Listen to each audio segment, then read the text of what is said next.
Hello friends, welcome to my channel. स्वागत है आप सबों का इस वक्त की लेटेस्ट अपडेट में। झारखंड सहायक आचार्य भर्ती 2023 के लिए महत्वपूर्ण प्रश्न झारखंड जीके से पेपर 3 125 6 to 8। और आज का प्रश्न आपके लिए रहेगा भारत का इतिहास से, ऐतिहासिक स्रोत से। तो यहाँ पर आपको हर रोज प्रैक्टिस के लिए 20 प्रश्न मिलेंगे, जो कि आपको इतना जरूर करना चाहिए क्योंकि इंपॉर्टेंट प्रश्न हम आपके यहाँ ले करके आएंगे। दोस्तों, इन प्रश्नों को करने से आपके जो है कुछ जो है दिमाग तरोताज़ा जरूर होगा और बातें जो है ख्याल रहेगी। और आप 5-10 मिनट का वीडियो जो है रात में सोने वक्त भी देख सकते हैं डबल रिपीट के लिए। तो ये पहला प्रश्न आपके लिए, निम्नलिखित में से किन स्रोतों से भारतीय इतिहास के विषय में जानकारी प्राप्त होती है? जैसे पहला है साहित्यक और पुरातात्विक साक्ष्यों से, तो यहाँ से भी भारतीय इतिहास की पता चलता है, जानकारी मिलती है। दूसरा है ऐतिहासिक और समसामयिक ग्रंथों से, जी यहाँ से भी मिलता है।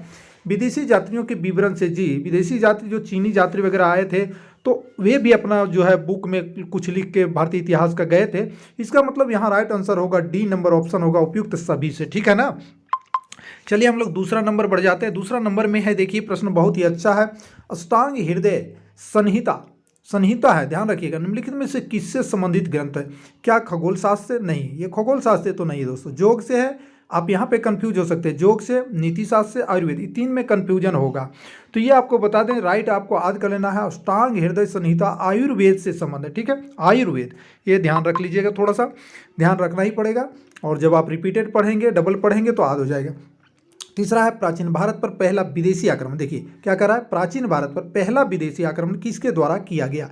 देखिए यहाँ पे ऑप्शन है, ए में यूनानियों द्वारा, बी में ईरानियों द्वारा, सी में शकों द्वारा, डी में कुषाण। तो कुषाण शक तो बाद की बात है, सबसे पहले ईरानी द्वारा किया गया था, ठीक है, ईरानियों द्वारा भारत पर, प्राचीन भारत पर आक्रमण किया गया था। चौथा है प्राचीन ऐतिहासिक ग्रंथों को सुमेलित करना है आपको। देखिए यहाँ पे है पहला महाभाष्य, ठीक है। तो महाभाष्य, ये सब जितने भी आप देख रहे हैं ना, संस्कृत के जो है नाटक हैं, संस्कृत के। तो महाभाष्य के रचनाकार कौन है? तो यहाँ पर आपको बताना है, महाभाष्य के रचनाकार जो है पतंजलि हैं, ठीक है। दूसरा मालविकाग्नि मित्र, ये कालिदास का लिखा हुआ, ठीक है। तो क्या मिल रहा है, ए का दूसरा, बी का पहला।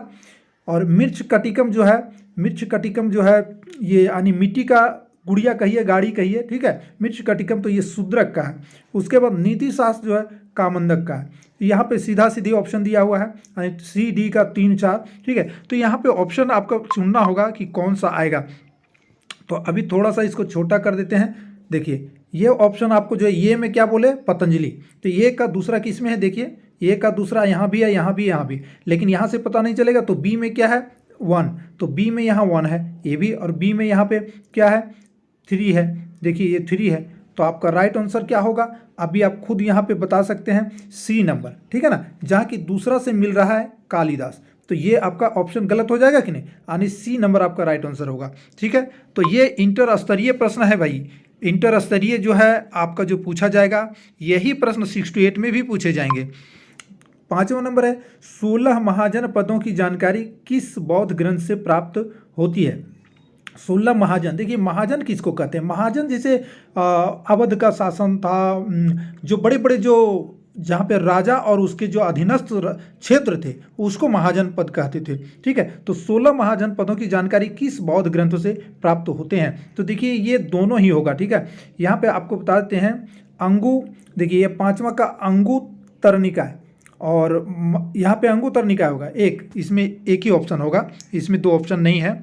एक और प्रश्न आपके आएंगे जिसमें दोनों ऑप्शन आएंगे, ठीक है ना।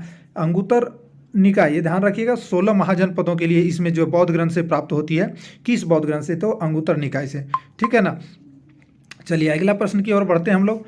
देखिए छठा प्रश्न है आपके लिए, और छठा प्रश्न है यहाँ पे, मौर्यकालीन इतिहास के विषय में सर्वाधिक जानकारी निम्न में से किस स्रोत द्वारा मिलती है?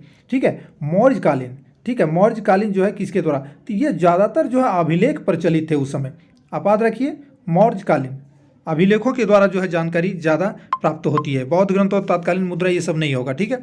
उसके बाद आपका 7वां प्रश्न आ जाएगा, यहाँ पे नीचे करते हैं हम थोड़ा सा। चलिए ये प्रश्न आपका 7वां प्रश्न आ गया। चलिए यहाँ पे देख लीजिए, कह रहा है कि पश्चिमी भारत में ख्रोष्टी लिपि का प्रचार किनके संपर्क किनके संपर्क के पश्चात प्रारंभ हुआ? किनके संपर्क के पश्चात प्रारंभ हुआ? पश्चिमी भारत में ख्रोष्टी लिपि ठीक है। पश्चिम भारत में ख्रोष्टी लिपि का प्रचार किनके संपर्क में? तो देखिए सबसे पहले जो ईरानी लोग आए थे ना, ईरानियों के संपर्क से ख्रोष्टी लिपि का जो है प्रचार हुआ था। ये सीधे याद रख लीजिए, कोई ऑप्शन देखने का जरूरत नहीं है। आप यूनानी और ईरानी में कंफ्यूज नहीं होइएगा, ईरानी रखिए, ईरानी याद, ठीक है। 7वां का बी नंबर ऑप्शन आपका सही चला जाएगा।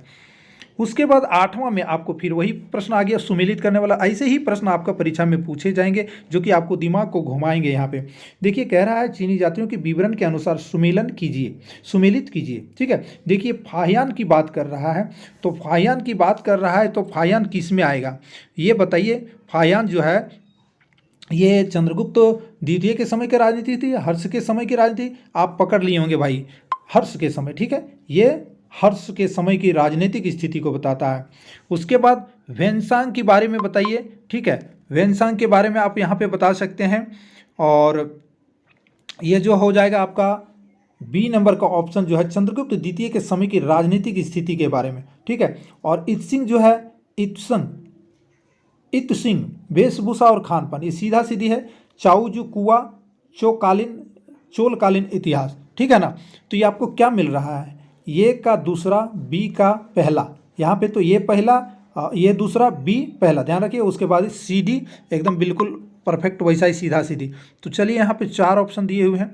4 ऑप्शन क्या बोले कि ए का पहला किस में है, आप जरा सा यहाँ पे गौर कीजिए। ए का पहला कहाँ है, देखिए यहाँ पे है, बी का दूसरा बताए थे, बाकी सी डी का चौथा। तो राइट ऑप्शन सी हो जाएगा आपका। ये इसको आपको याद कर लेना होगा, इसको जो ऊपर बताया ना वो याद कर लीजिएगा, डबल देख लीजिएगा थोड़ा सा बैक करके। 9वां में ऋग्वेदिक पनी किस वर्ग के नागरिक थे? तो पनी जो है ना दोस्तों, ये एक वर्ग था जिसे व्यापार से संबंधित इसको बोलते हैं। सीधा राइट आंसर आ दिया। ऋग्वेदिक पनी जो है, पनी व्यापारियों को कहा जाता था, ठीक है। अंतर्राष्ट्रीय व्यापारी करने वाले को पनी कहा जाता था, ठीक है ना। चलिए क्वेश्चन नंबर 10 देखते हैं। निम्नलिखित में से किसने पाटलिपुत्र को पोलीब्रोथा कहा था? पाटलिपुत्र को पोलीब्रोथा किसने कहा था?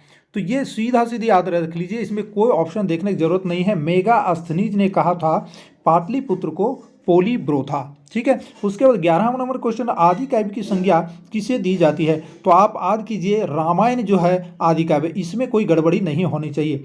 रामायण जो है आदि काव्य है, ठीक है ना। चलिए क्वेश्चन हो गया। 12वां नंबर आपका है सत्यमेव जयते किस उपनिषद से लिया गया है? तो ये सभी को याद होगा, मुंडकोपनिषद से, ठीक है, मुंडकोपनिषद से। तो आपके यहाँ पे 12 प्रश्न अभी कर चुके हैं।